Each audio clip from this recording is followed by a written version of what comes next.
Mi linda familia de Suyapa Medios, les saluda Suani Izaguirre. Qué bueno estar con ustedes una vez más en Consalud y hoy con un tema muy interesante que quiero presentárselos a continuación. Trastornos en el estado de ánimo. Ese es el tema de este día. Para abordarlo, primero le doy la bienvenida y luego presentamos la nota introductoria al licenciado Warren Ochoa, psicólogo clínico, que ya días no lo teníamos por acá, pero nos está acompañando, ha hecho un espacio en su apretada agenda. Hola Warren, buenas tardes. Un gusto, Suani, muchísimas gracias por la invitación. Un gusto estar de nuevo aquí en Consalud y aquí con la familia de Suyapa Medios. A todas las personas que nos escuchan, ya sea por YouTube, en Radio Católica o que nos miran aquí en Canal 48, un gusto y un abrazo para todos. Excelente, Warren. Vamos a poner la nota introductoria para que usted siempre se guíe de cómo vamos a llevar la dinámica del programa durante esta hora. Adelante. ¿Alguna vez estuvo de mal humor o sin poder cambiarlo? ¿O tenía muchas tareas pero se dio cuenta de que no estaba de humor para hacerlas? A veces nos sentimos a merced de nuestros estados de ánimo, pero estas no son cosas que simplemente nos pasan, podemos influirlos y cambiarlos. Ser capaz de elegir el estado de ánimo que más se adecua a nuestra situación es una de las habilidades de la inteligencia emocional. Elegir el estado de ánimo correcto puede ayudarle a controlar cualquier entorno en el que se encuentre. Los estados de ánimo pueden influir sobre qué tan bien nos va en ciertas situaciones, pero también puede hacerlo algo más, nuestro estado mental. ¿Cuál es la diferencia entre un estado de ánimo y un estado mental? Los estados de ánimo son las emociones que sentimos. El estado mental son los pensamientos e ideas que acompañan este estado de ánimo. ¿Cómo salir de un estado de ánimo poco útil? Deshaga. Haga algo para romper la línea de pensamiento que hace que se mantenga su antiguo estado de ánimo. Concéntrese en lo que está pasando fuera de su ventana por unos minutos. Las distracciones funcionan como un reinicio de su mente, ya que crean un espacio entre los estados de ánimo. Despéguese. Cambie la postura del cuerpo.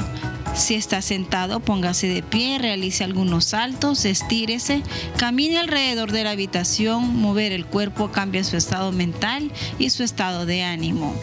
Respire. Siéntese en silencio, respire suavemente y concéntrese en cada respiración.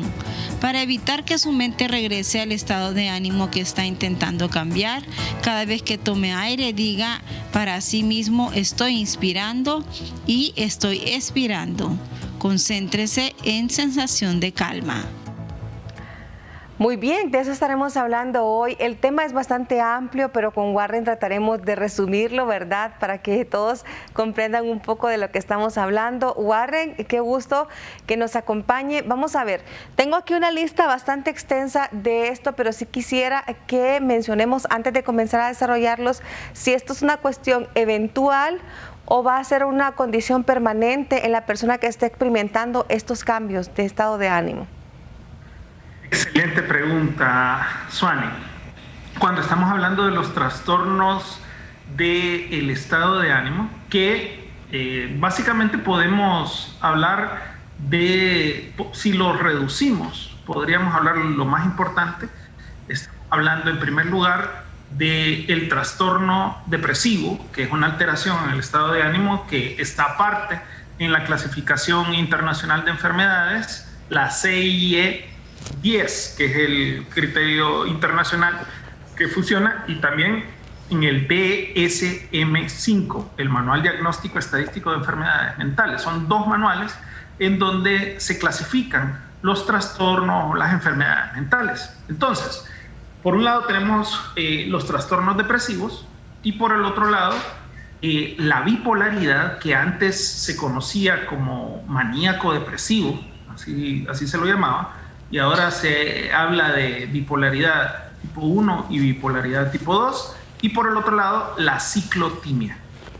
Todos esos son trastornos del estado de ánimo, y cuando estamos hablando de eso, usualmente estamos hablando de un organismo, de una persona cuyo organismo, sobre todo el sistema nervioso y el sistema endocrino, tiene alteraciones. Hay alteraciones bioquímicas que no le permiten a la persona un buen funcionamiento. Es decir, que se genera en nuestro cerebro, va más allá de un momento malo o de un momento feliz, no depende de una emoción, de una situación en particular. Completamente, así es, y eso es lo primero que tenemos que dejar claro, Suani. No es un estado de felicidad como el que usted conoce por algo bueno que pasa, y tampoco es un estado de tristeza como el que la respuesta de tristeza ante algo difícil o desagradable que pasa en la vida. No es eso. Es alguien a quien su sistema nervioso no funciona de manera adecuada. Y eso es bien importante que lo aclaremos. O sea, estamos hablando de un sistema nervioso enfermo, de un encéfalo o de un cerebro enfermo, sí, que tiene una anormalidad en el funcionamiento. Voy a comenzar, Warren, con la depresión, que es interesante. Yo siempre lo menciono. A veces creemos que una persona deprimida o depresiva únicamente es la persona que está triste, pero hay personas que de repente pueden tener una actitud positiva ante los demás, y hemos visto casos de personas famosas, hasta comediantes, que han terminado quitándose la vida lamentablemente por una depresión no tratada. Es decir, que no solamente se puede relacionar a una persona depresiva con la tristeza, también podría tener esa doble cara. Exacto. Bueno, en relación a esto, hay un par de investigadores muy famosos en psicología, que son Brickman y Campbell, que ya en los años 70 hicieron un estudio con personas que se ganaron la lotería. ¿Cómo se sentían ellos un año después de haberse ganado la lotería? ¿Cómo se sentiría usted, Suani, un año después de ganarse, digamos, unos 5 millones de lempiritas? Feliz, yo creo. Y en este momento caerían muy bien. Ajá. No sé, dependiendo a qué conlleve después, ¿verdad? El dinero, qué problemas traiga consigo. Mire lo interesante, que Brickman y Campbell compararon esta diferencia de personas que se ganaban la lotería estatal, que algunas veces son cientos de millones de dólares en Estados Unidos, 500, 300 millones de dólares, con personas que habían sufrido accidentes muy graves que les habían dejado parapléjicos o tetraplégicos incluso. ¿Y cómo se sentían ellos un año después? ¿Cómo diríamos? ¿Quién se sentiría más feliz? A ver, si allá los compañeros en cámara, ¿qué dirán? O Epi, que está ahí en controles hoy. Sí. Epi, sí. Pregunta Warren, Epi, si se sentiría feliz usted, y yo respondo acá para la gente que nos sigue. Pregunta si se sentiría feliz usted aún teniendo una discapacidad y dinero. La pregunta es, ¿quién se siente más feliz un año después del accidente? Muy bien. O un año después de ganarse la lotería. ¿Quién se sentiría más feliz? ¿Quién? El que ganó la lotería. No, por eso, pero es que el que ganó la lotería... Pero, el accidente? Eso es lo que diría todo el mundo. Pero los hallazgos de Brickman y Campbell lo que nos dicen es que un año después, aunque un evento haya sido muy bueno y nosotros nos sintamos felices, o muy malo, y nosotros nos sintamos muy mal y muy infelices, tenemos nuestra mente, la naturaleza del funcionamiento intrapsíquico, nos lleva a, después de un tiempo, simplemente sentirnos en un nivel base. O sea, tanto la persona que se ganó la lotería un año después se siente normal, y la persona que sufrió un accidente grave se siente igual, normal. Entonces, esto son personas que funcionan bien, cuyo sistema nervioso, cuya mente funciona normal. O sea, en cambio, la depresión, a propósito de su pregunta, Suani, la depresión no necesariamente está vinculada a eventos externos como un accidente o eventos externos como ganarse la lotería. No importa qué tan bien o qué tan mal algo nos haga sentir, después de un tiempo simplemente nos sentimos normal para las personas cuyo sistema nervioso funciona bien. Ahora, normalmente se critica y se piensa que las personas depresivas simplemente es que ellas son negativas o que son oscuras, que son personas que no son optimistas, y no es así, sino que hay una alteración química tal en el cuerpo que aunque las situaciones en el externo, el día esté brillante, puedan salir, pase la pandemia, ellos aún así no van a ser capaces de disfrutar. Eso se llama anedonia, incapacidad de disfrutar lo que sucede en sus vidas. También se pierde el deseo de trabajar. Hay apatía, hay anedonia, puede haber distractibilidad, dificultades para concentrarse, dificultades en la memoria, les cuesta, tienen alteraciones en el apetito, ya sea que comen mucho, de repente empiezan a comer mucho, o de repente pierden absolutamente el apetito. Y también alteraciones en el sueño. Esto quiere decir que duermen mucho más de lo normal o duermen mucho menos de lo normal. Lo normal para un Homo sapiens sapiens, que ese es el estilo, la especie nuestra, anda entre las 7 y las 9 horas. 7 horas, no deberíamos dormir menos de 7 horas, no deberíamos dormir más de 9 horas. Entonces una persona depresiva de repente puede estar durmiendo 12 horas al día, o puede ser que solo esté durmiendo 4 o 5 horas al día. Muy bien. Warren, tengo que hacer una breve pausa. A regreso hablaremos de esto. También hay una falta de interés por lo personal, por bañarse, por las cosas básicas, bañarse, levantarse, arreglar la cama, la sociabilidad. Eso es muy importante también mencionarlo. Hacemos una pausa y ya regresamos hablando de este interesante tema que son de los trastornos del estado de ánimo.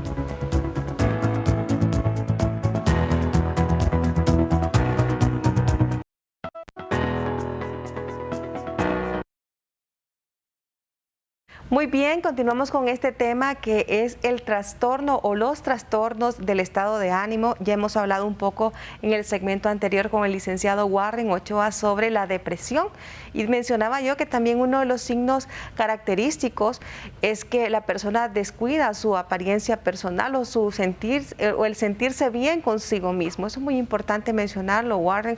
Ocurren cosas abruptas, de repente mujeres que tenemos una cabellera larga y aparecen rapadas sin ningún sentido. O sea, pongo un ejemplo, ¿verdad?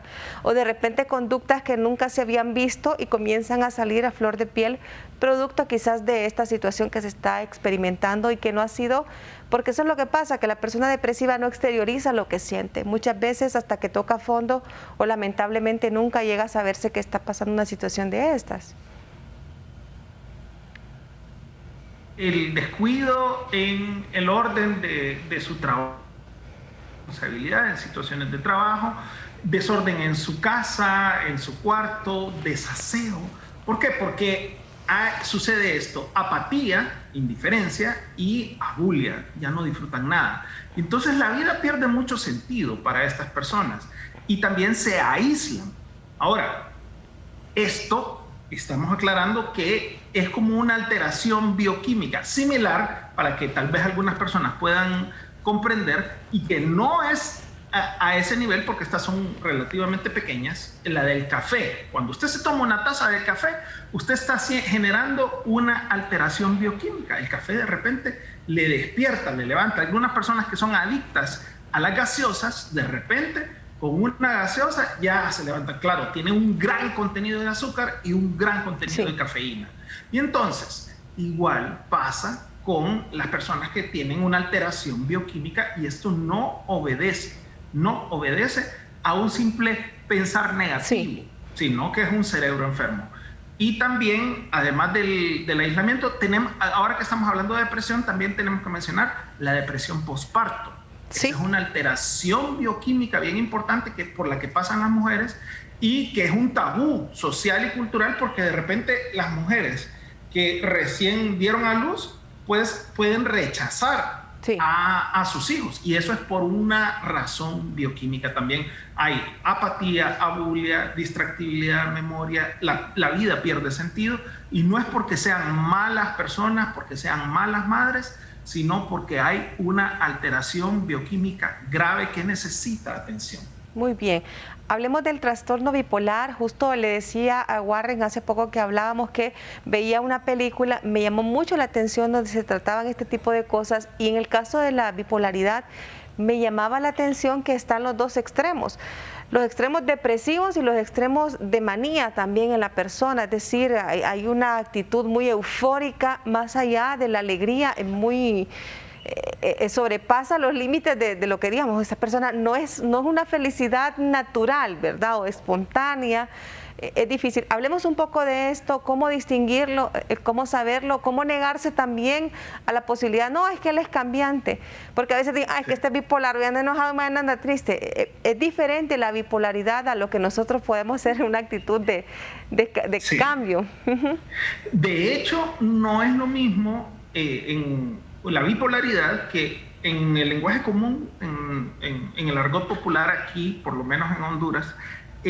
Yo he podido ver que las personas le dicen bipolaridad a lo que en psicología puede ser que le digamos de alguna forma neurosis o labilidad emocional, personas que son como hipersensibles, reactivas o que son irritables. No es lo mismo la bipolaridad. La bipolaridad es, por ejemplo, las personas que padecen bipolaridad también son alteraciones bioquímicas, sí, que van más allá de lo normal en la persona. Hay un aumento en la autoestima, pero un aumento extraordinario en la autoestima, y no nos referimos a narcisismo, sino que este es un aumento que viene y aparece en algunos momentos a lo largo del mes, puede ser que sea bastante esporádico, pero de repente la persona cree demasiado, mucho más allá de sus capacidades. Un ejemplo, pongamos un ejemplo puntual de un aumento excesivo de la autoestima en una persona bipolar. Un ejemplo así que puedan entender nuestros amigos, Warren. Bien, les puedo contar unos casos de algunos pacientes, sin mencionar los nombres obviamente. Un paciente de repente compra un juego de piezas armables y piensa, tiene una especie de delirio, a veces le ha pasado varias veces, como con estas piezas armables, voy a decir Lego, o un rompecabezas de 10,000 piezas de un mismo color, y en primer lugar va y gasta mucho dinero en este tipo de productos, y piensa que va a armar algo gigantesco y van a venir todos los medios de comunicación nacionales e internacionales a ver el gran proyecto que él está haciendo. Y entonces es un sobredimensionamiento de la realidad. Hay una reducción también en la necesidad de dormir. Hay una habla que va más rápido, hablan más y más rápido y más alto de lo habitual. Hay una fuga de ideas, como que su pensamiento va demasiado rápido, así sienten ellos. También hay distractibilidad. Y se involucran de una forma muy intensa y más frecuente en muchas actividades. De repente, una persona en fase, tenemos que aclarar que es bipolar, por algo se llama bipolar, en fase maníaca. La fase maníaca es una fase de un estado de ánimo, por eso estamos hablando de los trastornos del estado de ánimo, un estado de ánimo exageradamente alto y que no se corresponde con las situaciones y los eventos externos, sino que esto se debe a alteraciones bioquímicas a nivel interno. Y luego de esa fase maníaca, luego hay algunas veces una fase depresiva. Suele haber un levantón y después un bajón. Entonces, en el bipolar se padece tanto de estados de ánimo elevados, que le llamamos un episodio maníaco, y estados de ánimo bajos, que le llamamos episodio depresivo. Sí, debo hacer una pausa, Warren, en un momento regresamos con la parte conclusiva. Es un tema bastante amplio, pero sí es importante que demos los consejos para que las personas tomen en consideración. Imagínense qué difícil, por ejemplo, lidiar con ambos extremos, ¿verdad? Una persona que de repente tiene momentos tan eufóricos que no la podemos controlar, o de repente un mundo donde solo ella se encierra y no hay forma de sacarla de ahí. Entonces son difíciles ambos extremos. Hacemos una pausa y ya regresamos con este interesante tema.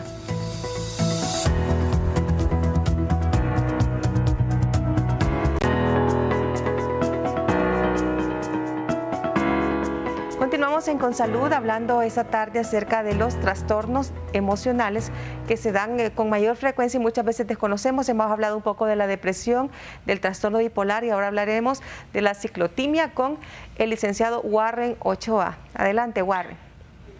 Bien, Suani, cuando hablamos de la ciclotimia, estamos hablando de algo parecido al trastorno bipolar. Sin embargo, ya no hablamos de fases maníacas ni de episodios depresivos, un episodio depresivo mayor, sino que hablamos de hipomanías, o sea, donde hay un levantón inusual, una alteración que también es una alteración bioquímica, que la persona tiene mayor autoestima, también está con una reducción de la necesidad de dormir, pero no es tanto, porque el bipolar 1 puede llegar a tener incluso 2 días, incluso creo que pueden acercarse a los 3 días sin dormir o durmiendo muy, muy poco, y se meten a algunos proyectos muy reales. Los ciclotímicos también tienen esos levantones, reducción en la necesidad de dormir, hablan más de lo habitual, hay fuga de ideas también, distractibilidad, y hay mucha intensidad, pero no es de la misma forma, no se da en la misma intensidad que se presenta en el episodio, claro, en los trastornos bipolares. Sí, perdón. Quizás sea menos perceptible entonces, o para nosotros. Es menos perceptible, sí. Y suele ser cambiante, y los cambios sí suelen ser bastante más rápidos, y los episodios más pequeños que en el caso del bipolar. También hay otro trastorno del cual no hemos hablado, que también es una alteración que se incluye dentro del depresivo, que es la distimia. Que la distimia es un periodo depresivo, un estado de ánimo bajo, pero persistente, bajo y no tan bajo como el trastorno depresivo mayor, pero tiende a ser persistente. Está todos los mismos signos y síntomas en menor intensidad que en el caso del trastorno depresivo. En cualquiera de los casos, Suani, para la persona que vive con esto es mucho sufrimiento, y de hecho el trastorno depresivo mayor sobre todo es el principal correlativo a nivel mundial con el suicidio. Sí. Cerca de 800,000 personas al año, de acuerdo a la Organización Mundial de la Salud, se quitan la vida. Y de estas, casi la totalidad son personas que padecen trastorno depresivo mayor. Pero eso no significa que todos las personas que se suicidan son todos los depresivos son suicidas. Claro. Porque es menos de 1 de cada 300 depresivos que se suicidan, en realidad. O sea, en realidad hay otra comorbilidad, que es el consumo de alcohol. Una persona depresiva que consume alcohol tiene un alto riesgo de quitarse la vida. Entonces, esto también suele ser un problema no solo para la persona, hay mucho sufrimiento, mucha dificultad, pero también para la familia. ¿Cómo se trata esto? En general, necesitamos ayuda psicofarmacológica y tratamiento de equipos multidisciplinarios. Aquí se requiere de psiquiatra, de psicoterapia con psicólogo, y posiblemente de la asistencia y la ayuda de un trabajador social, en cualquiera de los casos. Para el caso de los bipolares se suele utilizar un antipsicótico para bajar los episodios maníacos, antidepresivo para elevar a la persona que está en un episodio depresivo, ansiolíticos y eutimizantes. 4 tipos de psicofármacos que ayudan a las personas, pero solo el psicofármaco no ayuda a mejorar la situación, sino que necesitamos también psicoterapia. Las personas que padecen este tipo de trastornos suelen esperar en promedio 10 años antes de buscar ayuda, y eso puede ser muchas veces muy tarde. Warren, este tratamiento psicofarmacológico, psiquiátrico, todo lo que hemos dicho, ¿va a ser de forma permanente, considerando que es una reacción química o ausencia de un funcionamiento correcto en nuestro organismo? ¿Va a ser permanente? Depende de la intensidad del caso. Hay casos que sí necesitan litio, que necesitan ansiolíticos, que necesitan antipsicóticos, y lo necesitan a lo largo de periodos muy prolongados o de toda la vida. Y hay algunas personas que con la ayuda de un cambio, un estilo de vida adecuado, pueden dejar de utilizar el psicofármaco. Eso se decide en el proceso de interconsulta clínica entre el proceso psicoterapéutico y el psiquiatra. Y siempre recuerden, necesitamos apoyo comunitario, necesitamos el apoyo de la familia, Y eso es muy importante. Esto no se enfrenta solo y no es simplemente actitud mental positiva. De hecho, como dice mi amigo Juan Carlos Munguía, psiquiatra, darle un libro de autoayuda a un cerebro enfermo es terrible, terrible. O sea, claro, es una ofensa decirle. Por supuesto. De lo peor que podemos hacer, porque no es con un libro de autoayuda que se supera un trastorno del estado de ánimo. Correctamente, y tampoco son las cosas, por ejemplo, con el ejemplo del $1.000.000, por ejemplo, o los 5 millones de lempiras. Usted le puede ofrecer eso a una persona, pero una persona que tiene una carencia de estas sustancias en el cerebro, lo va a ver como algo que no le va a causar ninguna emoción, ¿verdad? Así es, así es. O de repente podría ser lo contrario, una cosa pequeña, vio pasar una mariposa y en un momento de euforia, ¿verdad? Una persona con trastorno bipolar puede alucinar cosas o pensar que va a subirse en la mariposa y volar. No sé, estoy diciendo que no. No, correcto, muy bien dicho. Hay alteraciones en los neurotransmisores, específicamente a nivel dopaminérgico, serotonérgico, o sea, serotonina, dopamina, que son neurotransmisores muy importantes, pero hay muchos neurotransmisores, estos solo son algunos, que intervienen en nuestros estados de ánimo. Sí. Muy bien, Warren, gracias por haberme acompañado. Quisiera que diéramos el número telefónico para que las personas interesadas puedan hacer esa consulta en privado con usted. Ah, claro, sí, me pueden encontrar, yo estoy a la orden, que me escriban al WhatsApp, al 99 70 9405 99 70 9405. En cualquier momento, ahí, en cuanto tenga un chancecito, yo les ayudo con cualquier duda o cualquier consulta. Muchísimas gracias, Warren. Para usted un lindo día y una excelente semana. Igual, Suani, muchísimas gracias y saludos a todos. Saludos, Epi. Hasta pronto. Gracias por habernos acompañado. Les mandamos desde acá un fuerte abrazo y mucho cariño para ustedes y sus familias. Recuerde siempre, a la 1:30 de la tarde estamos en este programa que se llama Con Salud. Hasta pronto.